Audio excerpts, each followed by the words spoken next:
Welcome to Take Another Look with Gerda Felix and Melanie Taddeo Malo with a genuine conversation about what's missing from the human connection. Let's join Melanie and Guerdah now. Good day, everyone, and welcome to another episode of Take Another Look. I'm Melanie Taddeo Malo, and I'm joined by my amazing co-host, Gerda Felix. Today, we're going to talk about a topic that really gets under our bonnets, as we say, or gets under our hats here, Gerda, and talk about unconscious bias. Oh, it's a topic that irritates me, but in reality, we all do it. So why does it bug me so much? Let's get to the bottom of this. Let's do a deep dive into this. So Gerda, unconscious bias, what is that for you? Well, it's something that we cannot see. It's something, for me, it's something that we are not even aware of. And that will happen to everyone, depending on where you are, depending on where you were brought up. And especially if you've moved to different parts, you will realize that there are certain things that may have been acceptable where you lived before, and it is no longer acceptable where you live now. So it's something that we don't know. We are not conscious of, and that's why it's called unconscious bias. We are not conscious of what we don't know. It's true. So it's these preconceived notions that perhaps we were raised with or society has taught us growing up, and it's kind of been embedded into our minds, into our brains. This is the way things are. But as time changes and as we grow and meet new people and come into new experiences, those biases can actually be a huge disservice to ourselves and hurt others. Yes, absolutely. It's funny because at the beginning, of this segment of this, session, you said bonnet. And I heard the word bonnet and I'm thinking, okay, I think there's a big controversy right now going on with the word bonnet. And I don't know why. So I can't go any further to this. But I know that, yes, but I think my body had a reaction because of the word bonnet, because I've seen certain things online and it made me wonder. Okay, so tell me what this is. I need to understand it so I don't use it. And that's why it's hard for me to even say, I'm like, am I going to say something? Am I not going to say anything? And I think the reason that I'm saying something is because we don't know who's going to listen to us, who our audience might be. I know that I had seen someone on Facebook. It was a couple, and it seemed to have been, a lot of different type of mental abuse. And the next day, this young woman, she showed up with, and she was wearing a bonnet, and she was a Black lady. And the internet went wild with the bonnet situation. And I thought, okay, there is definitely something I'm not necessarily sure that I understand. But it's interesting that you mentioned the word bonnet, and I know that my body had a reaction. See, and this is so interesting to me because I'm just thinking, growing up, my mom and my grandmother always used to say, "Oh, don't forget to wear your bonnet," meaning your hat, right? So to me, I didn't even clue into that because, of course, I wouldn't have seen that. Yeah. Oh my goodness, this is amazing to see how right off the bat, unconscious bias, right, like that, and we didn't even plan for that. Exactly, and that's why I wondered, should I say something? Shouldn't I say anything? Because even to me, I've seen it. I've seen the internet went wild, and I don't necessarily understand it, but I know there is a connotation behind it, and that's what unconscious bias. Oh, see, this is it. And I said something so innocently, but yet we don't know how the people react. So yes, okay. We may have something that triggers us that will spur us into that, wait a minute, and triggers an emotion or a feeling or a thought. And as a person that has not been aware of the biases that we may have, this happens on a regular basis because of that unconscious part. So give us a few examples, Gerda, that perhaps you have encountered with unconscious bias. Well, I used to get my car service where I bought it previously. So at one point, every time I went for service, I always went at the same place, to the same place. Okay. Usually I am well dressed because I usually go to work. So before I go to work, I go there, leave my car, and then after work, somebody come and pick me up and then take me to the service station, I guess. Mhm. And there was never a problem. I've always had great service. I was always welcome cordially. But there was one time I was not working, so I decided to go with sweatpants Mhm. and a t-shirt and a bag. Can tell you I did not receive the same service that I usually received before. To the point that this person did something to the car and he accused me of lying. Oh my gosh. And that Like, was the only time that I experienced something at that place. And from that point, I decided I am not going to come back again. mhm. Because Understand. I was a long time customer. Mhm. I bought 2 cars there. And once they treated me this way, I'm like, yeah, no, Yeah. you're not going to get my service. So there is something that this person was unconscious about that made him treat me the way that he treated me that day. It's so interesting. And of course, we never know what it's behind that in their own minds, right? Of course, they don't even know it. For Exactly. me, And what about you? Have yes. Oh you my gosh. encountered? Yeah. Yes, for me, two different situations. The first, of course, is when they see my white cane, they automatically think, oh, she's blind. I need to do things for her. Okay. Because, of course, somebody who's blind needs help. They can't be independent and they treat you as a poor disabled person. Mm. And the reality is, hello, watch out, get out of my way. I'm doing my own thing. Right? Yep. Yep. But also, it's been very interesting. So my husband's African, he's a Black man, and I'm a white woman.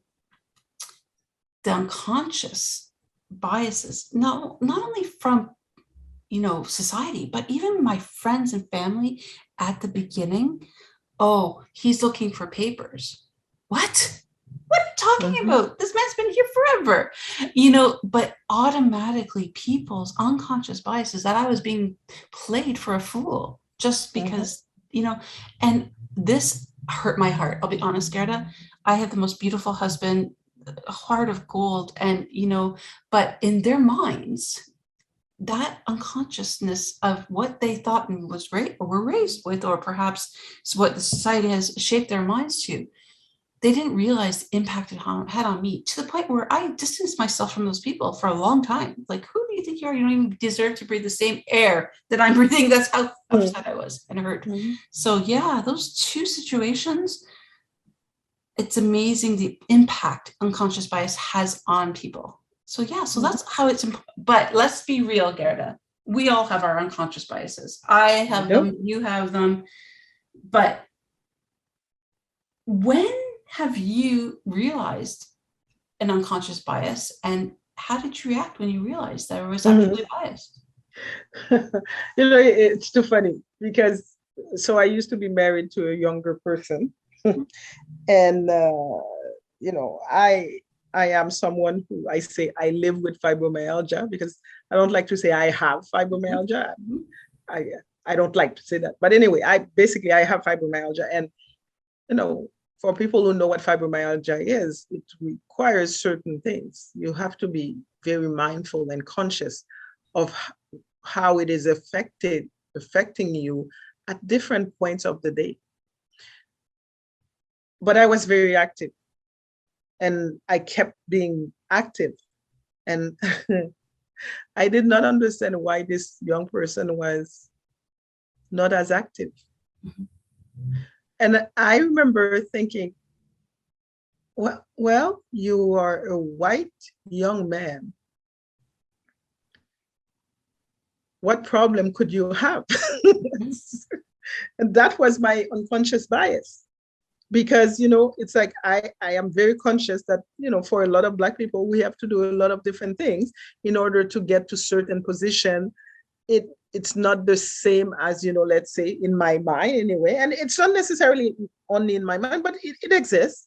So when I see, a white young person complaining about life, I'm like, seriously? What do you have to complain about? Mhm. That's an unconscious bias, because it doesn't mean that because, they are white and young, that means that life is rosy for them as too. Mhm. But having that unconscious bias, when I realized that, I was like, oh, wow. And that's what it is, because we think things, we say things, we have judgments because of whatever is coming in our mind. And if we are not careful about it, that's what we start with, our judgment to be with someone. That's what we start with. How is this person ever going to be able to feel like they are themselves when they know that they are being judged? And that's what, for me, unconscious bias is something that I want to be very mindful of, because I know that I have them, like everybody else. Yes. Yeah. So it's so interesting because I remember for the longest time, oh, no, I'm not biased about anything. Of course, I'm perfect, right? Yeah, right. Reality check, Melanie. For me, after my stroke, having to learn to live with a disability, all those things, that was a big thing. But in my mind, my coping mechanism was to stay positive, very upbeat, and think in a good light. And the doctors had said, oh, she's going to probably deal with a lot of emotions, go through depression. This is normal, blah, blah, blah. But everybody's like, well, not Melanie, because Melanie keeps very positive. And it was true, because that was my mode of survival. Mm-hmm. And so when my sister, she grew up with depression. She's been diagnosed at a young age with depression. I could not comprehend how she couldn't just snap out of it. Mm. And I used to say, what's wrong with you? Come on, put a smile on your face, all those typical positive reinforcement things. And then I always say, karma comes around, goes around, right? Mm-hmm. I started to deal with my emotions after stuffing them down with that positive attitude for so many years, and started to suffer from acute anxiety. And it took over my life to the point where I wouldn't leave the house. And all of a sudden I was in a form of depression.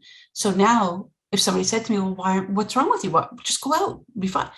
I now was in her shoes for just a minute to understand you don't have a choice. It takes over your life, your mind, everything. Yes, I may not have been depressed, but I had some form of mental health that I was dealing with. So it was a real eye-opener, pardon the pun, but I will never judge anyone, do my best at least, until I understand what it's like to be in their shoes. And I hope that I would ask questions going forward, because that was a big learning for me, Guerdah, huge. Mm-hmm. Mm-hmm. And it is indeed a big learning, because we understand only what we understand. Mm-hmm. And because of that, I think I'll use the word judge, but it's our way to gauge other people. And because of that, it's not a good way, because it's limited. It's only limited to our own perceptions. Mm-hmm. And there are different perspectives out there. Absolutely. I find too, and this is another area that I think as society, we need to be careful of. People are so quick to judge by the way people look. You've talked about in previous episodes regarding the way people dress, the way you dressed, you were treated differently. it's also body size, weight, or if you're very, very thin, oh, there must be a eating disorder, or there must be, indulgence, or whatever the unconscious biases are there. They can't be healthy. They can't be this. They can't be that. But the reality is, you don't know what's going on in that person's life. And to judge somebody based on the way they appear is a sad state of appearance. It's really frustrating though, because I think every one of us has had that first go-to gut feeling when you see somebody for the first time. Perhaps they're not as clean as they could be, or perhaps, they're not wearing the clothes that you would pick. Right away, we have some sort of unconscious bias to it. Yes. And what I have realized as I grow older, there are certain things for me when I was younger was not acceptable. Mm-hmm. But when we are, when we are getting older, there are certain things that happen even that perhaps we never thought that would happen to us. Because, like, how can this happen? I always give the story of my nephew when he was 4 years old. And I said to him, Auntie's feet are hurting her today. And he said to me, Auntie, how can your feet hurt? We didn't even walk that long, that much. And I said this to say that at this age, at 4-year-old, he has one single perspective. Your feet hurt because you walk a lot. Mm-hmm. If you don't walk a lot, there's no reason for your feet to be hurting. But when at 20, we don't have the same perspective. No. And it's the same thing in life. Like, when I was younger, I was always, very active. And there are certain things that I could do. Now, at this age, although I might want to keep being active, there are certain things that I can no longer do. Mm-hmm. My perspective has changed. Yes. And that's why it is important to understand. We understand things according to our own perception and limitations. Yes. But would you agree or disagree that it's also the way our belief systems? Yes, definitely. And that is something to always question. That is really something to always question, because everything starts in the mind. Mm-hmm. I worked somewhere where there was a young man who said, well, I'm not going to work. I don't like working with a Black person. And then when he said that, I thought, that's interesting.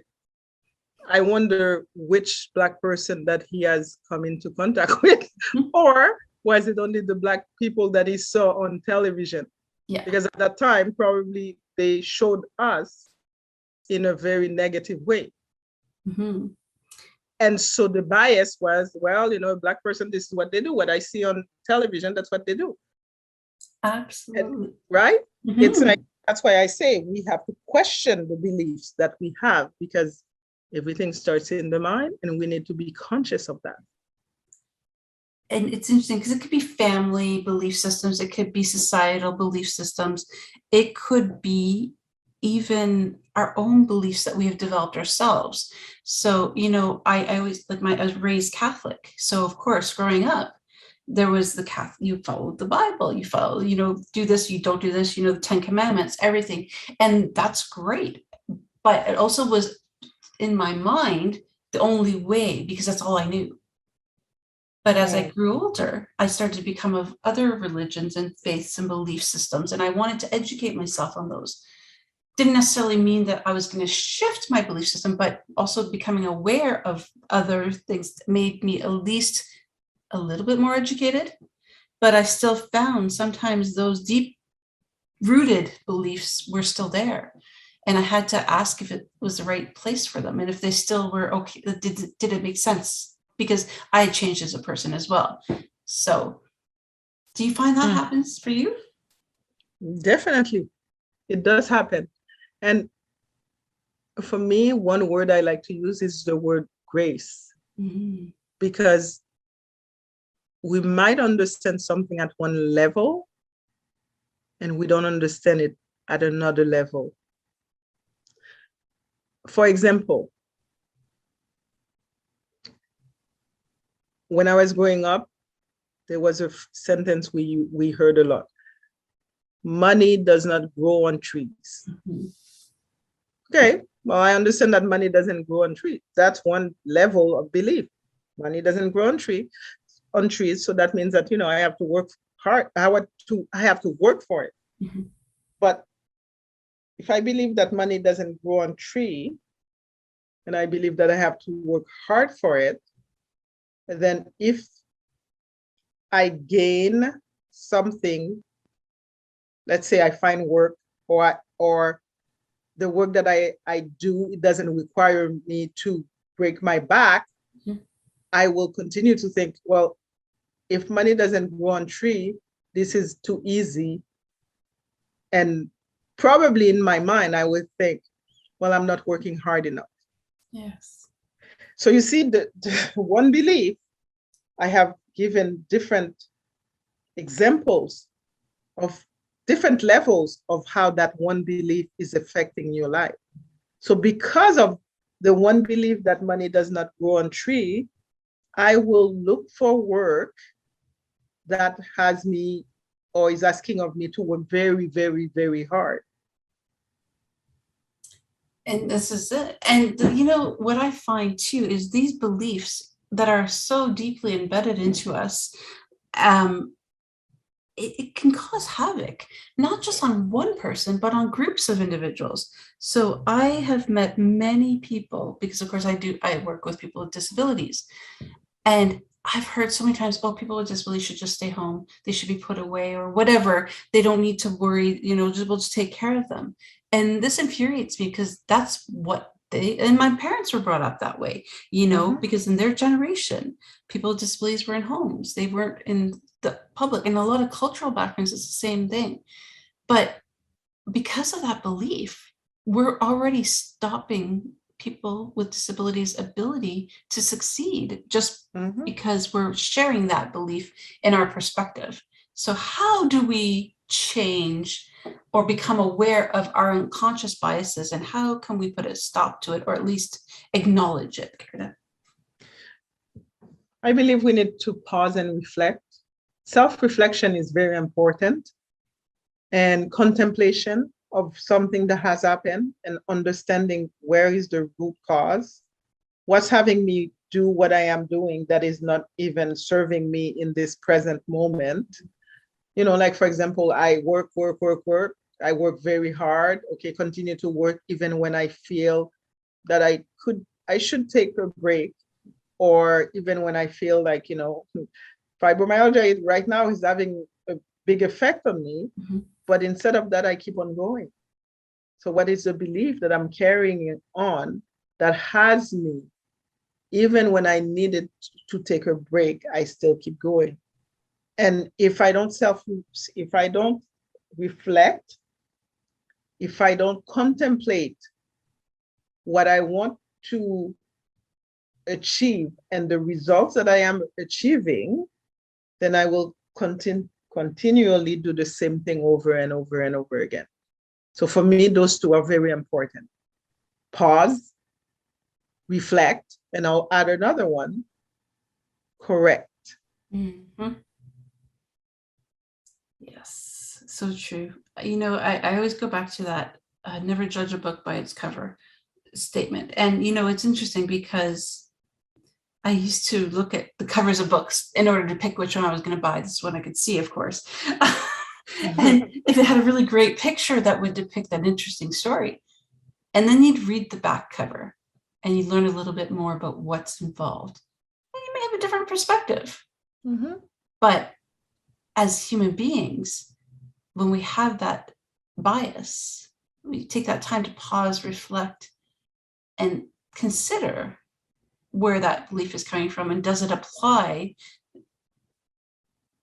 And if we find, okay, wait a minute, this is this is outdated, this is wrong, whatever that moment, not wrong, but that's not appropriate for the situation, let it go and then correct it. That's huge. So it's beautiful. I love that. Exactly. It is huge. And I think going forward, it is a practice to have. Absolutely. So how does unconscious bias affect our communities today, Guerdah? I see a lot of different things being created. And sometimes I wonder, wouldn't it be better if we worked together instead of going and doing our own things? Because there are many things out there who has already been created. But instead, we have more people creating stuff when in fact they could have worked with another company, be together, because technically they're going after the same thing. But because we have not learned to do this, then we keep on creating. And we are more isolated than before. So see how beautiful unconscious bias ties into our last topic of diversity and inclusion. Yes. Yeah, absolutely. It's interesting. I don't know. Do you remember growing up? Again, we're on the same age. There was always those commercials or infomercials about, the children starving in Africa. Mm-hmm. Okay. And they would show heartbreaking scenarios. And, my family growing up, oh, you better eat all your food on your plate because, there's people starving, or kids starving in Africa. Okay. So in my mind growing up, this was embedded in me. And I always used to make sure I finished everything on my plate because I just think of those shows. Mm-hmm. And when I met my husband, we had this conversation one time about Africa. And I asked, and I'm like adult at this point, but I needed to understand, why is it that we are painting, or people were painting this picture? Mm-hmm. And he said, because they want money. I'm like, oh, okay. He's like, and don't get me wrong, he's like, but you look at Canada, there's still places that there's people on the street and there's, not as nice areas as, so that basically, sure, there's places in Africa that people may be going hungry, but that's not everywhere. He's like, but it's a money-making thing. And it comes back to people's preconceived notions or unconscious biases. And I just thought, my goodness, the power of media in relaying these beliefs. It's a scary thought. We have to be so mindful now about reality and what we read and consume as consumers of media. Mm-hmm. That we're not being tricked or led down a certain way, but that we're also aware of the realities of what's actually happening. So sure, there's people all over the world that could be used to help, but to paint such a negative image of tragedy and, a way for one country, it just is just not right. And, from what you just said, two things came to mind, and I'm mindful of the time because I think it will soon be time for us to leave. Oh my gosh, already? I know. Forever with this. Two things came to mind. One is the danger of the single story. Mm-hmm. And this is actually a TED Talk theme. It was a TED Talk. The danger of the single story. And in that talk, the young woman who had presented that talk said, because I had heard so many different things about our maid, she said it would, and one time we went to her house and she showed us the beautiful arts that she's done. It would have never, crossed my mind that what I have heard about her, she was the same person making those beautiful arts. Mm-hmm. And that's what she talked about, the danger of the single story. And the other thing I thought about was I went to a comedy, an evening of comedy. And I remember this man presenting, and he was talking about children in Africa. And he said, when we were younger, that's what they told us, there's plenty of children in Africa who are starving. You need to You need to eat your food. And he said, and I bet that the children in Africa are looking at us here and they're thinking, no, I don't need to. So that's why I find it was interesting, because again, it's all about perspective. Mm-hmm. Absolutely. So unconscious bias is a topic, Guerdah, I think we can come back to several times in the future, because it's something that isn't going anywhere. But we hope that this episode has brought some light to the topic so that we as individuals can be aware of our own unconscious bias, because the impact it has on others and on ourselves is huge. It is. Well, everyone, thank you for joining us for another episode of Take Another Look.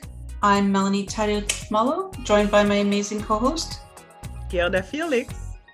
Until next time. Until next time.